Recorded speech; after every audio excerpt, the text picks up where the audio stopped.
Good day and welcome. Today we're going to be doing another character guide, for this time for the character Piccolo from late Dragon Ball, early Dragon Ball Z, so let's get straight into it. So we're going to be going over the character stats, skills, blast attacks, unique properties, key blasts, smash key blasts, the rush combos and dash attacks, strengths and weaknesses, other Simba characters if you like his playstyle, and then wrapping up with final thoughts. So in we go. So first off, he has a DP cost of 4, so he's pretty cheap and easy to throw on a team. Has 4 health bars, average defense type with a lot of characters of most of the Saiyans, so absolute middle of the line defense, and low damage similar to Great Saiyaman and Trunks' sword. He starts with 2 key bars, 0 starting skill points, and has a maximum of 5. Takes a couple seconds to charge, about 4 in total. Has access to 2 follow-ups after a smash attack, and 4 in sparking mode. And his perception's key blast cannon.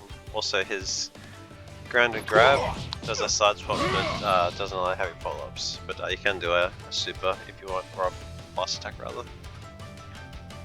And yeah, that's just a breakdown of his stats. Oh, and also he has no transformations, unlike his superhero form, which is the only current Piccolo which does have transformations. So there you go. Next we're going to move on to his skills. So he has 2 very, well, I guess one is pretty vanilla, the other one's pretty interesting. So his first skill is causes paralysis, so it's got a pretty short range. It doesn't track very well, but paralyzes for a couple of seconds, about 3 or 4. Or rather, yeah, 3 seconds. Just double checked. And yeah, this skill, while very situationally useful, is pretty underwhelming. The main advantage is if you have an opponent who after to spam regular rush attacks in your face, you can do this because it actually has some armor while it starts up. You can dash behind and get a back turn combo, which is pretty cool. But you're spending 2 skill points for the hope and chance that someone isn't just gonna hit you with a heavy attack, or any of the many ways to break armor in this game, throw. And yeah, this is just the worst form of paralysis available, unfortunately.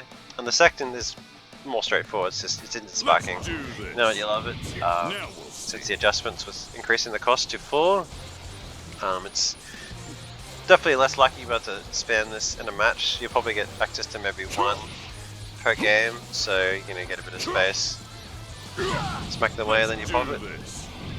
You're fortunate, but yeah, it's not too bad. It doesn't really get anything special in sparking it other than usual. You're gonna get to spend a blast attack and access to his ultimate, which again we'll cover briefly. So that's his blast attacks. He doesn't really have any unique properties, so to speak, because he's just a very straightforward character. I guess the most unique thing about him would just be his key blasts and such, but we'll cover those a bit later. First of all, we're going to move on to we'll move on to his blast attacks first, and we'll talk about that a little later. So he's got 2. Actually, the first blast attack is one that I quite enjoy, so it's Explosive Demon Wave. The short range, but it covers really fast, excellent perception counter, because as you can see, unlike most blast attacks, even at point blank he doesn't actually do the normal step back, so you can just pop that. It does decent damage, so as you see that it does about 7.5k or so, and again, like I said before, it's very hard to punish. There are some times where I've literally thrown this out and they've managed to have done something else, they've somehow gotten clipped by this attack, so yeah, it's really good, and being only 2 key bars is pretty cool. It reminds me a lot of, I can see where Adult Gohan gets his mad skills from, because he's got a similar attack in his Adult Gohan form. Next we just have a pretty standard rush attack, so it's guardable and has decent speed. They can curve it around like this. Dodge this. And with the iconic line.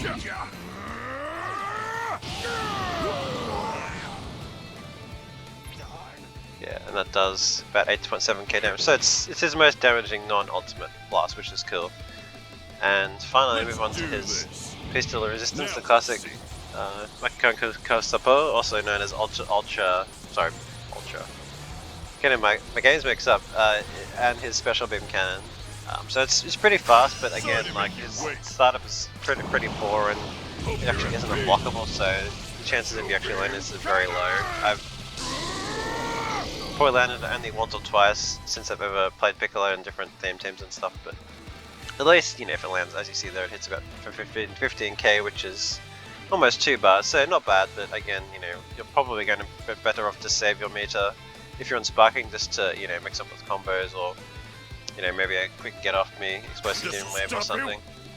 Explosive demon So yeah, that's all his blast attacks.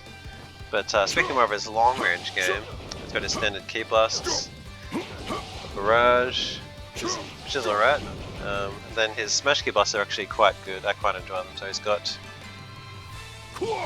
one slow tracking orb which lasts for about 3 seconds, which you can follow behind. That way you don't have to be as afraid about armored moves and such. And then a really fast wall when he dashes, which is pretty cool. Quite like it. His zoning is very good, and again, because he charges pretty fast, his mid to long range game is something you never have to really worry about. But once you get into the close range, his smash combos are pretty well rounded. So he's got Keyboss Cannon in his first follow up, Rush Keyways, which it's pretty bad. Got blocked a little bit, so at least you can use it in some situations, but it's definitely my least favourite move that they have access to. And then you have he finishes on the third follow up, and finally finishing up with one of my favourites, Flying Kicks, which as per usual it hits overhead and allows you to come from the front, and also is unvanishable, so yeah, it's not bad. And his dash heavy is Smash Key Waves, which again, not a big fan. It's very easy to, well, before you could just easily vanish it, now you can just easily super counter it, so it's kind of whatever. I suppose we see some situations where you could charge it when the opponent is smashing just outside of your range, but yeah, it's not good. But speaking of his just basic combo, I'll just show you a quick one, and as per usual, this will be in the description.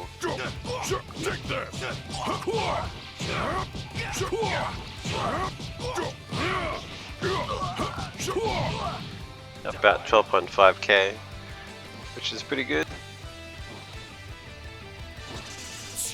You're not Kakarot. Alright, let's have a look. Strength and weakness time. So, alright, let's be relatively short. So, he has a great reception move thanks to the Blast one.